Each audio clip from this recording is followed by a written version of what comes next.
Layla. Ava. Ava.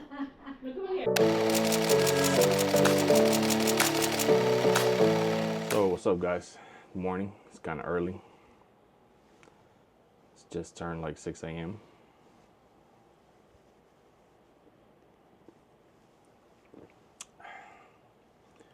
Some good coffee for sure. We're gonna be editing these photos that I took for this photo shoot. First of all, I don't know if I'm gonna make this the intro or not, but so my sister and I had an idea of doing a photo shoot, of doing a newspaper backdrop, which I did a time lapse off of putting all that stuff up. So you guys are gonna see that there, and it's been great. It was a great experience. Got to learn a lot, especially, you know, with the flash and all that. So it's kind of exciting that I got to do that with her. I got to practice my craft, and now I get to edit the picture. So my bald head is super shiny with the light.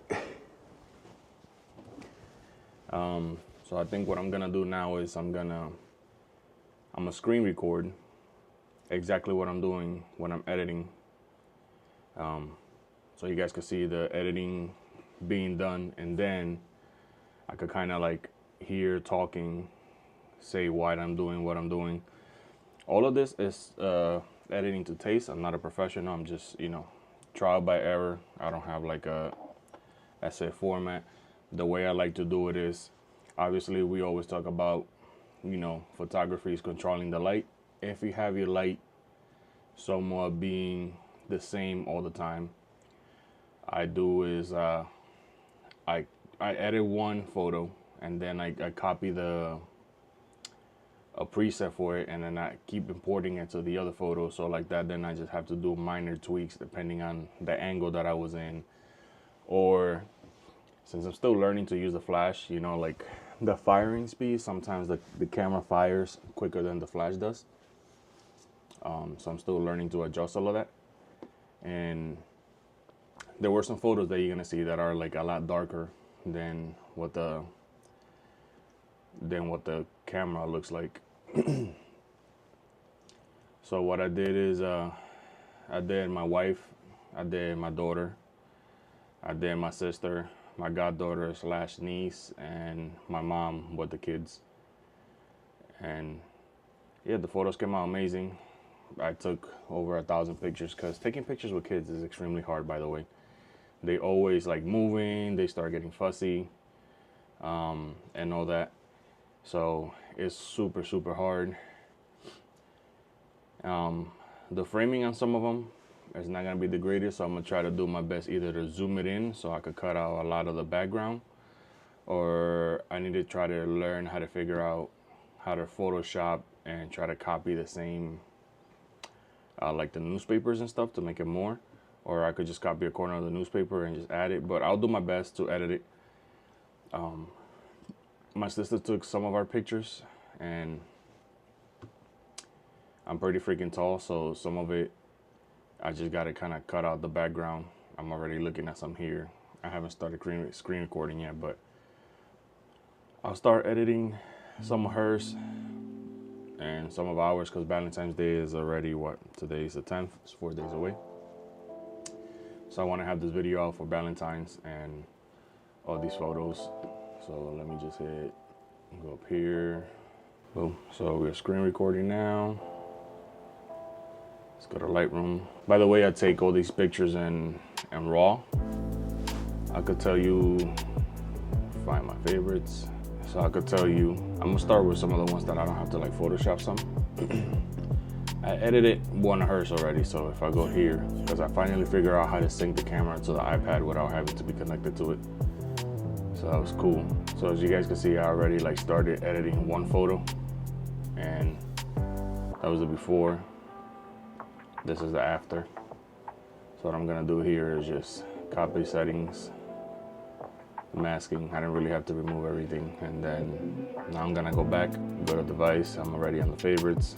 So if I come over here, let's say this photo down here, that's the raw file. Let's click and paste the setting. See what that does. That's the before, that's the after. It did a lot. but not really. Like the photo's still pretty dark, so I'll put up the exposure some, put the shadows up a little higher, and as you can see, the background still looks pretty bright. So when I started taking these pictures, right, like I said, I'm still learning with the flash. My sister was standing up to the begin, like the photo shoot. Like for example, on this photo, she was standing, and I did a lot of these of her standing, but then she sat down, and I completely forgot to freaking lower the flash because I had it on a tripod.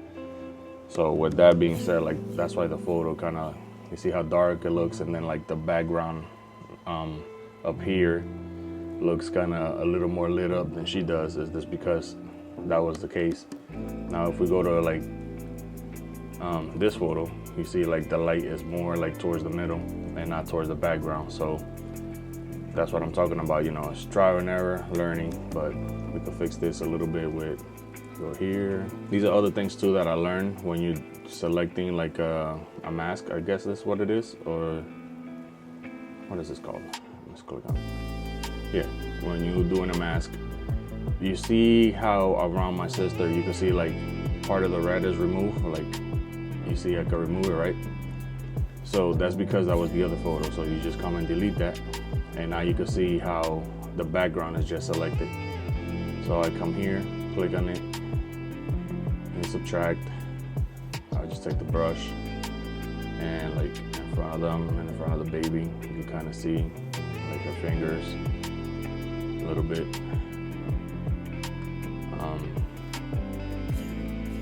Just want to make sure like at least the face, went too far.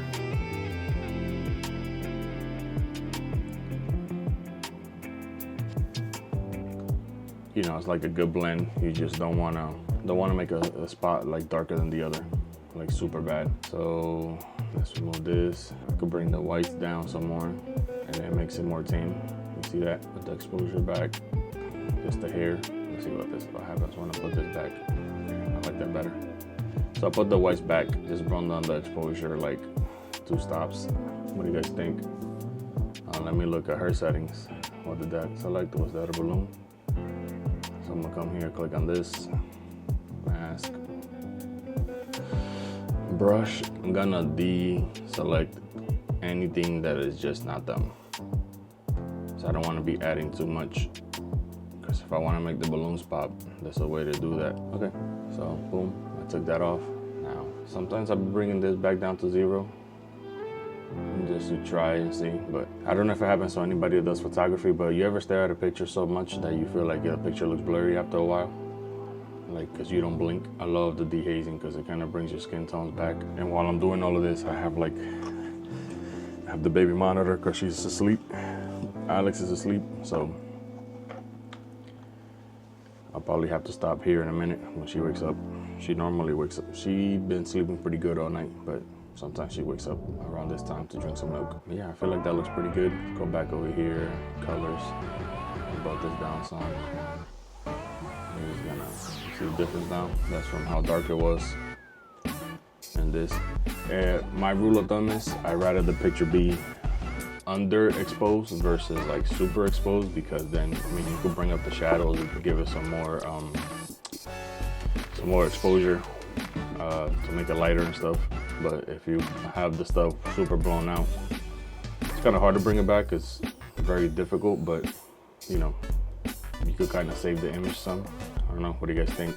I feel like this looks pretty decent. I'm just gonna go here, because another thing is if you're copying the setting from the previous photo, since that photo was at a different angle, it's gonna give this new photo the same angle of like straightening.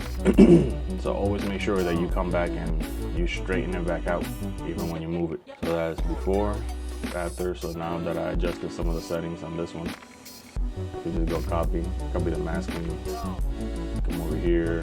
I can save this photo already since I already did the editing on it. Sometimes I go and edit all the photos and then come back and download them, because then I go, like if I tweak something that I find better on the next photo, and then I go back. Let's check this one. You see up here like the shadow is a little more, so got a way to fix that. First, I'll straighten this thing out. Man, some of it, sometimes when I get straightened, it looks crazy.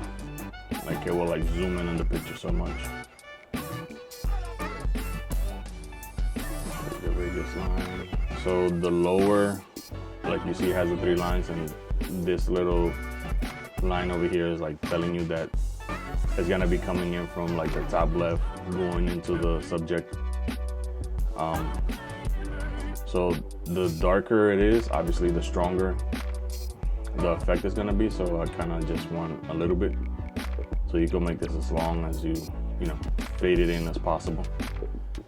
So I'm gonna go there, give her some of the shadows a little bit, so it can look a little more. But obviously you can see the shadow because the balloon was in the foreground, but it looked a little way too dark. So maybe that looks a lot better.